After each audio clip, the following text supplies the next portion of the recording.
ఎంతమందికి విశ్వాసం ఉందండి, నా భారం దేవుని మీద మోపాను, ఆయనే ఖచ్చితంగా ఆ భారాలన్నిటినో కొలిక్కి తెస్తాడని?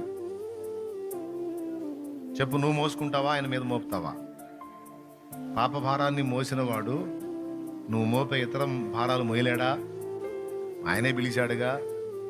మీ చింత యావత్తు కొంచెం వేయండి అన్నాడా? ఒక పావు సేర వేయండి అన్నాడా? ఒక అరకిలో అంతమించి ఎక్కువ వేస్తే మోయలేను అన్నాడా?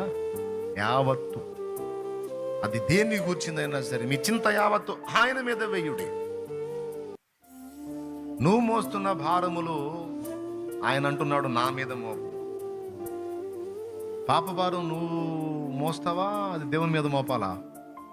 ఏసయ్యే మొయ్యాలి, లేకపోతే పోతాం.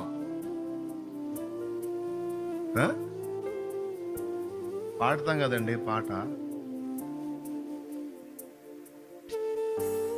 నా పాప భారాన్ని మోసావయ్యా, నాకు బదులు మరణించావయ్యా, నా కోసం అలా చేసావు, మోసావయ్యా మోసావయ్యా మోసావయ్యా.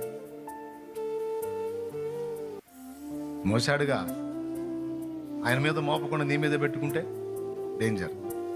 మోపు, అప్పుడు రక్షణ. ఆ భారమే కాదు, ఇతరాత్రా నువ్వు మోసే సమస్త భారములు తగిన కాలం ముందు ఒక్కోదానికి ఆయనే పరిష్కారం చూపిస్తాడు.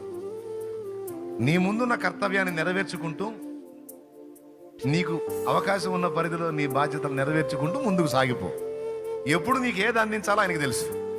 నువ్వేం చుట్టుపీక్కోవాల్సిన అవసరంలా.